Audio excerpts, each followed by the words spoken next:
Ruang Tangga Rasa. Selamat datang di podcast Ruang Tangga Berasa. Apa rasamu terhadap rasaku? Season 5. Podcast ini dipersembahkan oleh Komisi Nasional Hak Asasi Manusia. Hello Happy Humans, apa kabar kamu semua? Semoga dimanapun dan kapanpun kamu menyaksikan podcast ini selalu dalam keadaan sehat ya. Nah Happy Humans, pada podcast kali ini aku tidak sendirian loh. Aku bersama seorang rekanku yang kami selalu dipanggil Yura, Wahyu, Aktawe, dan Rati.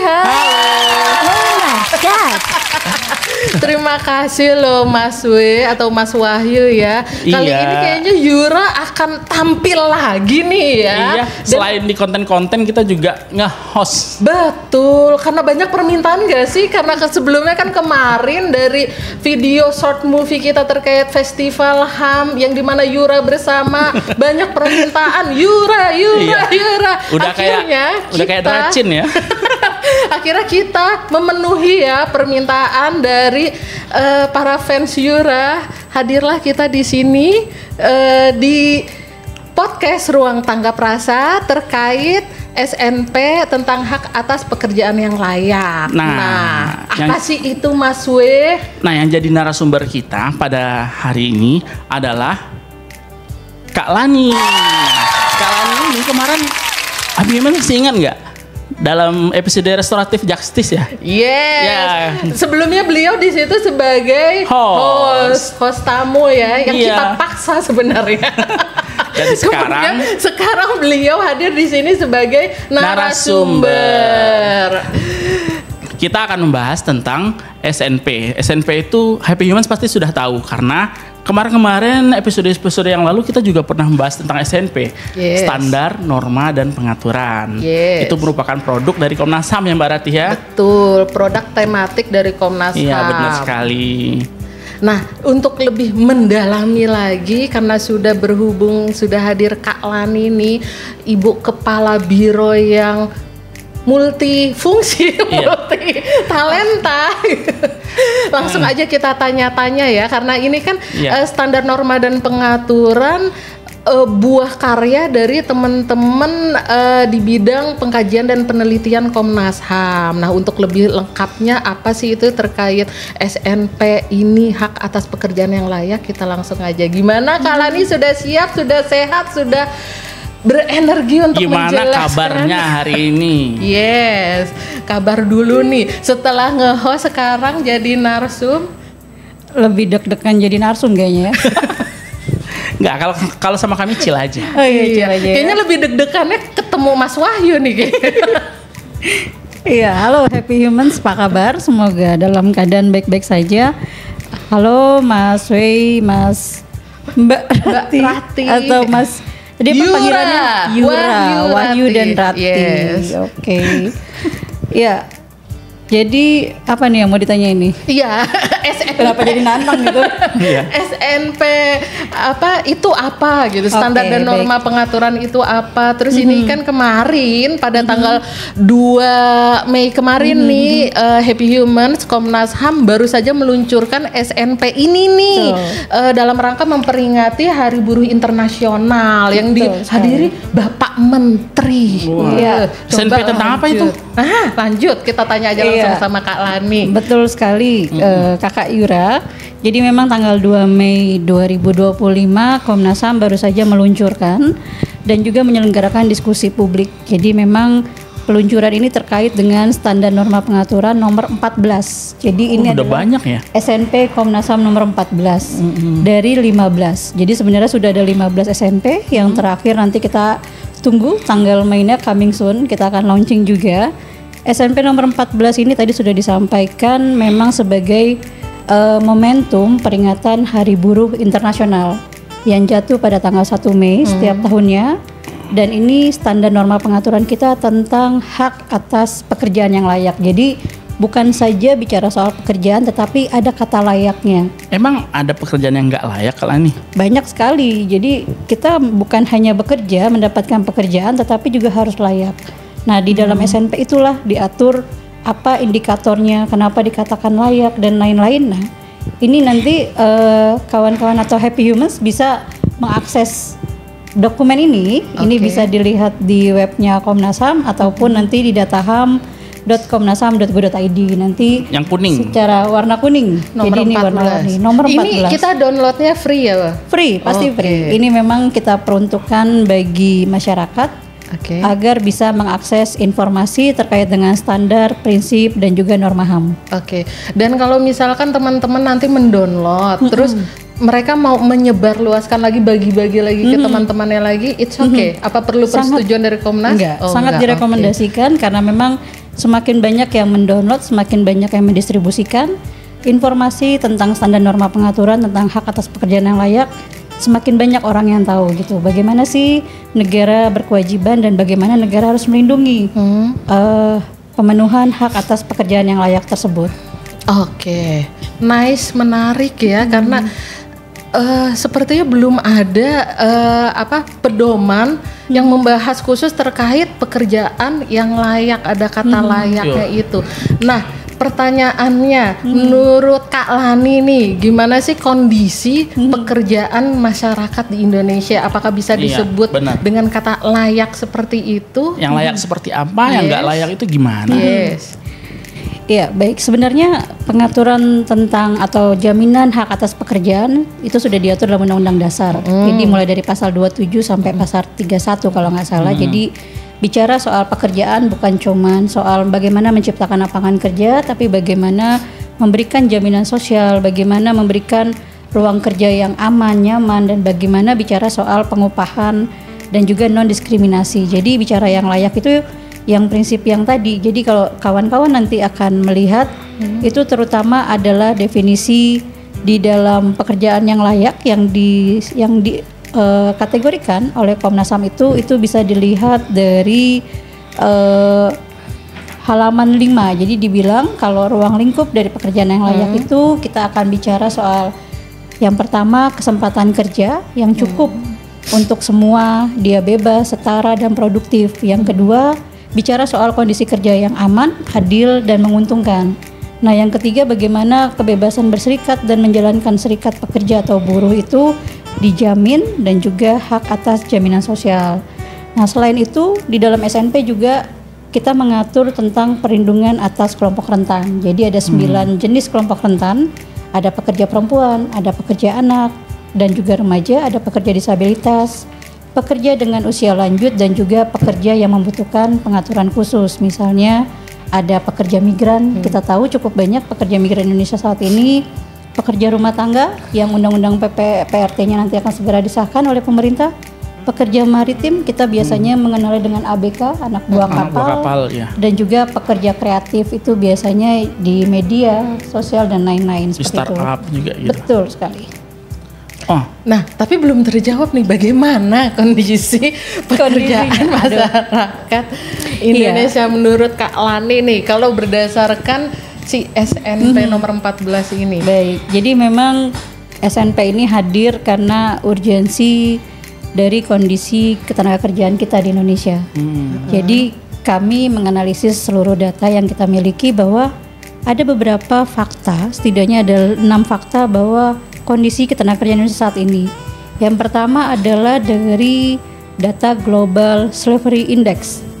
Jadi Indonesia dikatakan menjadi satu dari 10 negara dengan estimasi jumlah orang yang hidup dalam perbudakan terbesar di dunia. Jadi bukan cuma di Asia Tenggara tetapi di dunia. Jadi Indonesia masuk dalam peringkat 10 dan tidak kurang 1.200 orang pekerja migran kita menjadi korban tindak pidana perdagangan orang, scamming terutama di Asia Tenggara. Itu periodenya dari 2020 sampai 2022. Kayak yang di Kamboja gitu ya? Betul sekali. Nah, lalu pekerja kita kebanyakan berada di sektor informal. Artinya yang perlindungannya sangat minim, tidak ada jaminan sosial, ya kan? Dari total jumlah tersebut 57,95 pekerja kita itu adalah di sektor informal. Bisa dibayangkan bagaimana cukup dominannya pekerja informal sementara tidak ada perlindungan bagi mereka. Nah, yang ketiga bahwa sejak tahun 2022 sampai 2024 persentase buruh, karyawan ataupun pegawai yang punya upah bersih di atas upah minimum provinsi itu justru mengalami penurunan. sebesar 2,32%. Sebelumnya 53%, sekarang jadi 51%. Nah, yang paling cukup memprihatinkan adalah situasi PHK. Jadi kita bicara 2024, tercatat sebanyak 77.965 orang. Banyak itu juga. di PHK. Itu meningkat datanya pada tahun 2023 sebesar 20,2%. Itu baru 2024. 2025 dalam 2 bulan kita sudah ada data PHK 60.000 pekerja. Dalam waktu 2 bulan, tadi kan datanya setahun, 76.000, 77.000. Ternyata dalam 2 bulan kita sudah mencatatkan 60.000 pekerja di PHK. Jadi memang cukup memprihatinkan. Karena salah satunya yang tutup pabrik besar itu banyak pabrik yang tutup, mempengaruhi sih benar-benar. Garmen, jadi sepatu mungkin mungkin Happy Human bisa merangkum sendiri dan bisa begini ternyata kondisi pekerjaan masyarakat Indonesia saat ini. Ya, gitu makanya Komnas HAM menyusun standar norma dan pengaturan ini. Tapi tadi Kalani bilang kan ada secara normatif pekerjaan yang layak ini juga diatur dalam undang-undang. Nah, kenapa Komnas HAM juga membuat SNP? Apakah nanti tidak? Betul. Iya, betul, karena sudah ada undang-undang di UUD 45 ada, terus di Undang-Undang 39 tentang hak asasi manusia juga ada gitu.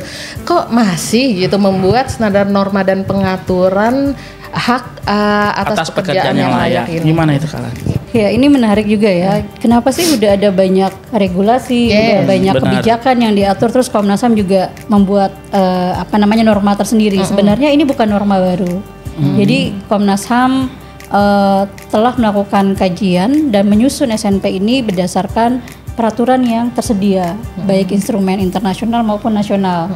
Termasuk yang menjadi dasar adalah pasti Undang-Undang Dasar 1945, karena itu menjadi dasar hukum kita. Yang kedua adalah Konvensi Internasional Hak Ekonomi, Sosial dan Budaya, karena disitulah ada general comment terkait pekerjaan. Yang ketiga sudah pasti itu adalah Deklarasi Universal Hak Asasi Manusia dan juga peraturan sektoral yang terkait. Misalnya ada instrumen nasional juga, ada ILO juga, ada juga peraturan-peraturan terkait lainnya. Nah, Komnas HAM menyediakan semacam peraturan implementatifnya gitu, konkretnya seperti apa sih. Jadi bicara soal hak atas pekerjaan yang layak itu layaknya seperti apa gitu kan. Lalu ngomongin setaranya itu setara seperti apa, bagaimana negara harus menyediakan misalnya upah yang adil, tidak diskriminatif. Jadi adalah bentuk pengaturan-pengaturan sifatnya lebih konkret dan bisa diimplementasikan tidak hanya oleh negara tetapi juga pemangku kepentingan yang lainnya, korporasi atau mungkin sektor swasta. Betul juga sekali. bisa ya. Betul. Oke.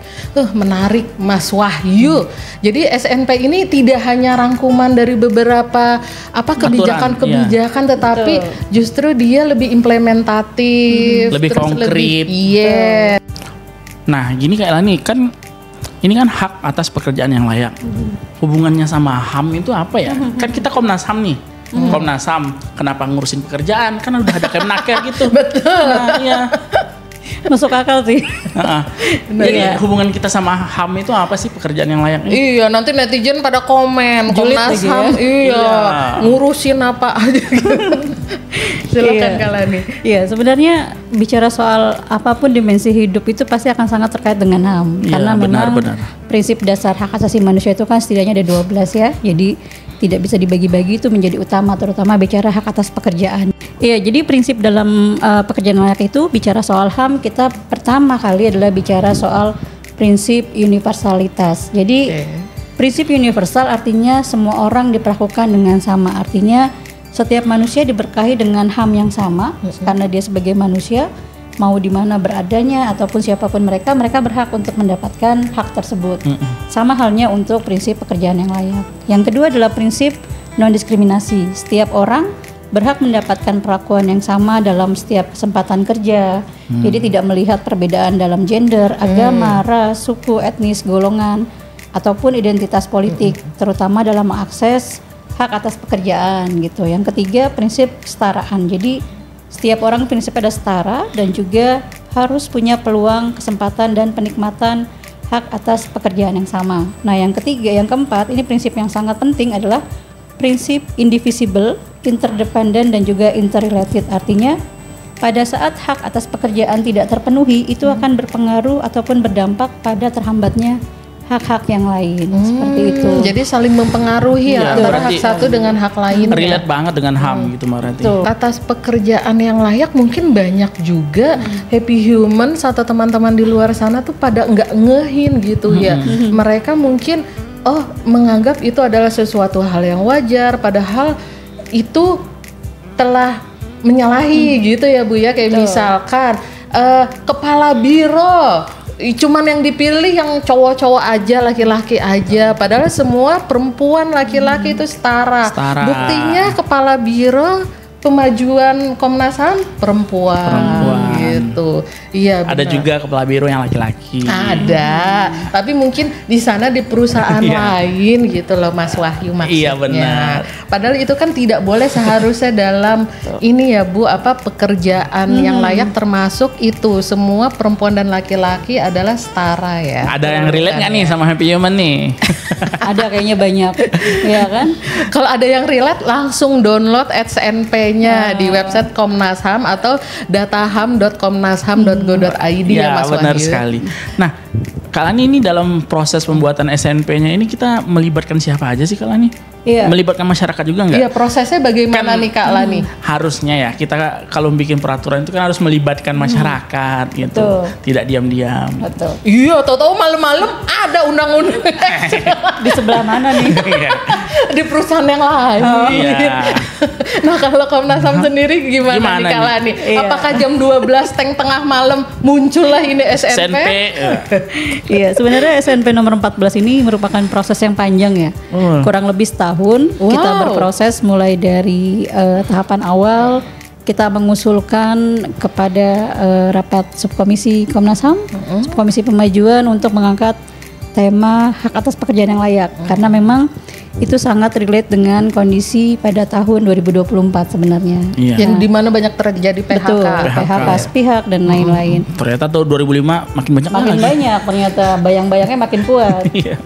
Ya, itu proses ini kalau kita lihat dalam proses bisnis penyusunan SNP ini setidaknya ada 15 tahapan yang harus kita lalui, termasuk di dalamnya dalam setahun. Termasuk di dalamnya kita melibatkan ahli, kita melakukan diskusi dengan CSO masyarakat dan juga dengan kita melakukan konsultasi publik, melibatkan OPD, melibatkan CSO, melibatkan masyarakat dan juga ahli akademisi. Nah, ada juga konsultasi publiknya itu kita mulai pada saat kita penyusunan awal, pada saat terakhir sudah mau selesai. Jadi memang prosesnya itu cukup komprehensif dan itu bisa dipertanggungjawabkan secara metodologis maupun substansial seperti itu. Oke, berarti ini juga istilahnya bukan hasil karya Komnas HAM saja, tetapi juga melihatkan pihak-pihak terkait. Betul. Ya Bu ya. Melibatkan ahli juga. Betul sekali. Masyarakat juga. Jadi dalam penyusunan SNP ini kami juga dibantu oleh beberapa penulis ahli juga. Jadi memang secara bidangnya memang kawan-kawan yang membantu Komnas HAM ini membantu kami untuk merumuskan terutama bicara soal konsep, soal definisi, soal regulasinya. Jadi itu makin memperkuat SNP yang kita miliki saat ini. Betul, karena mereka kan ahli di bidangnya ya. Betul. Dan kita juga belajar dari mereka. Nah, kemudian Bu, Kak Lani, kan ini tadi SNP ini boleh di-download, disebarluaskan, boleh digunakan dalam tugas kuliah kah atau pekerjaan kah atau ya bidang akademisi lah gitu, boleh mereka pergunakan seluas-luasnya untuk penyebarluasan wawasan HAM kan ya Bu ya. Nah, terus Bu, kalau kita membicarakan terkait kewajiban negara, karena ini kan hak atas pekerjaan yang layak harusnya disuguhi, harusnya dilindungi dan dipenuhi oleh negara kan. Nah, dalam konteks ini nih sebenarnya kewajiban negara itu seperti apa tuh Kak Lani? Ya, jadi tadi sudah disampaikan bahwa SNP ini memiliki 4 cakupan.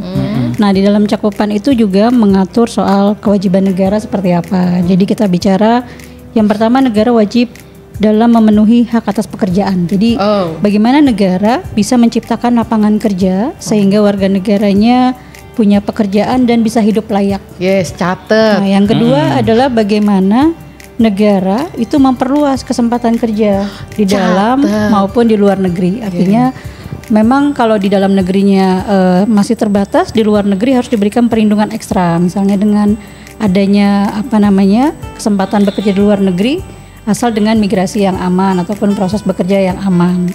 Nah, yang kedua adalah penetapan dan penegakan kebijakan. Ini sangat penting karena menjadi ranahnya negara.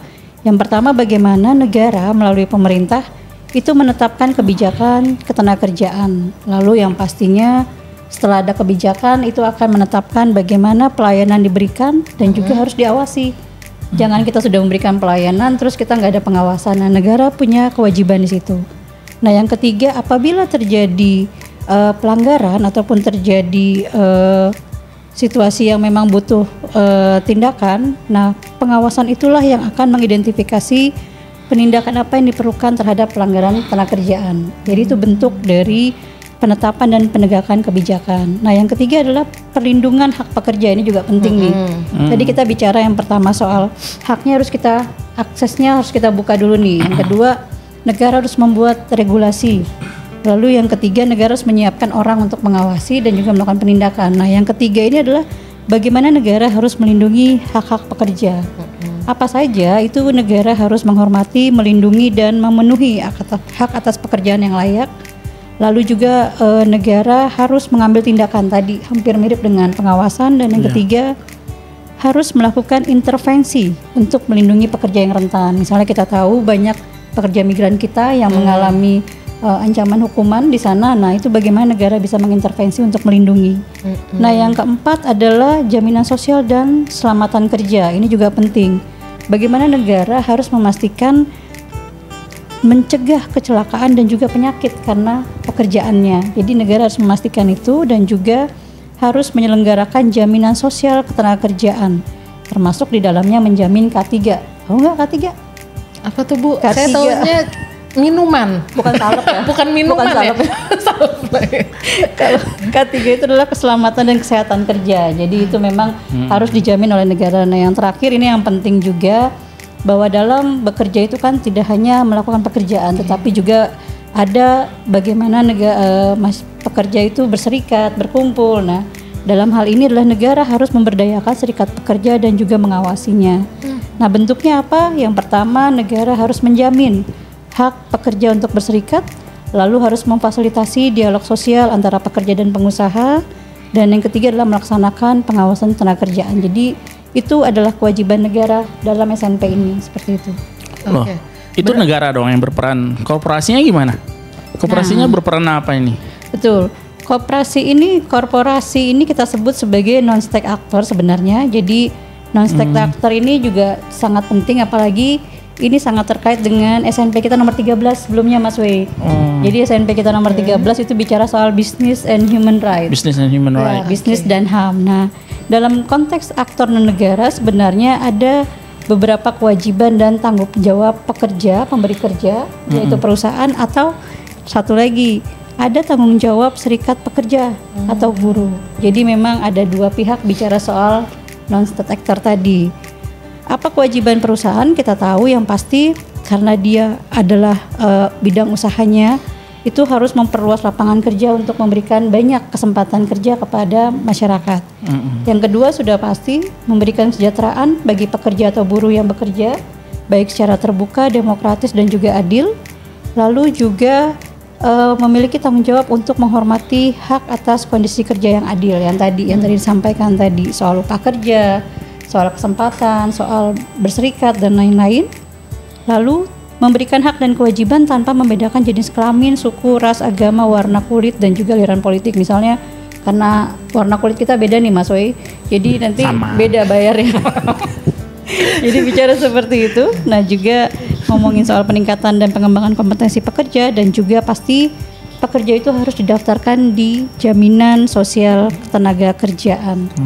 Dan yang terakhir, tidak boleh menghalangi pembentukan organisasi ataupun serikat pekerja atau buruh. Jadi itu adalah kewajiban dan tanggung jawab pekerja. Seperti itu diantaranya. Untuk lebih jelasnya nanti Happy Humans bisa membaca secara detail dari standar norma yang kita miliki nomor 14. Oke. Catet. Jangan-jangan kita bekerja juga ya? Iya. Kita kan juga pekerja berarti. Kita juga pekerja, tapi alhamdulillah ada jaminan sosial dan sebagainya ya. Kesenjangan tuh, ntar kesenjangan sosial nanti muncul.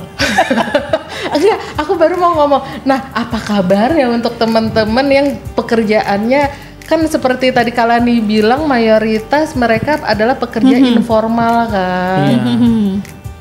Ya itu juga ya, agak prihatin juga karena memang secara perjanjian kerja atau kontrak kerjanya juga belum tentu mereka punya kan. Gitu. Jadi ya ini adalah menjadi tugas kita bersama-sama untuk terus menyuarakan bagaimana perlindungan dan juga jaminan sosial terutama kepada pekerja informal ini bisa mendapatkan kebijakan tertentu khusus dari pemerintah, seperti itu paling enggak. Oke, lanjut langsung. Terpana kita masuk langsung. agak terenyuh ya kayaknya. Iya. Memang kita ya seperti itu. Nah ini adalah salah satu istilahnya yang paling bisa dilakukan Komnas HAM adalah memberikan menerbitkan SMP nomor 14 ini. Apalagi kita tahu baru saja banyak terjadi PHK di media TV ya. Iya, di layoff. Di layoff cukup banyak, jadi mudah-mudahan ya pemerintah bisa mengambil kebijakan dengan meminimalisasi dampak dari kebijakan tersebut seperti itu. Dan mencari solusi tentunya. Betul. Ya Bu ya. Betul. Oke. Dan sepertinya langsung aja ini ke pesan dari Kak Lani nih kepada ya. Happy Humans. Gimana nih Kak Lani ini? Pesan apa ya? Selain suruh download tadi, selain suruh download suruh baca. Iya, memang Happy Humans bicara soal hak atas ketenagakerjaan ini memang cukup kompleks ya, karena memang kita bicara juga soal pemenuhan hak ekonomi sosial budaya. Iya, jadi hak atas pekerjaan ini masuk dalam rumpun hak ekosop kita sebut, dan dia memang ada tahapan yang menjadi ciri khas dari hak ekosop. Yang pertama adalah dia harus berprogres, dibilangnya progressive realization. Jadi meskipun dia lambat, ya kan, meskipun dia bertahap, beda dengan hak sipol yang bisa langsung, yang harus dipenuhi saat itu juga, ekosop ini enggak. Jadi dia bisa bertahap sesuai dengan kemampuan dari negara untuk memenuhi.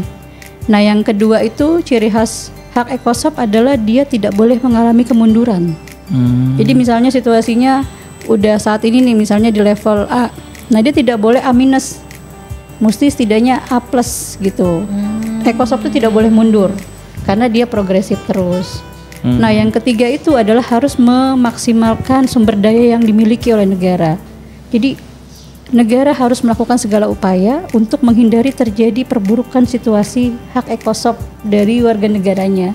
Jadi tidak boleh mundur gitu. Nah negara harus memaksimalkan sumber daya yang mereka miliki. Nah yang terakhir, kalaupun negara sudah tidak mampu dan harus mengambil keputusan yang paling sulit, itu harus dibuktikan dengan upaya-upaya apa saja yang sudah diambil dalam bentuk laporan kepada Komite Hak Sipil, Hak Ekonomi Sosial dan Budaya. Seperti itu. Jadi itu adalah beberapa situasi bicara soal hak ekosop, dan juga diantaranya adalah hak atas pekerjaan yang layak. Semoga saja SNP ini bisa menjadi pedoman tidak hanya bagi warga negara, tidak hanya bagi masyarakat, tetapi juga bagi para pengambil kebijakan, pemangku kepentingan, dan juga masyarakat, CSO untuk turut mengawasi bagaimana peran negara dan juga tanggung jawab negara dalam memenuhi hak atas pekerjaan yang layak.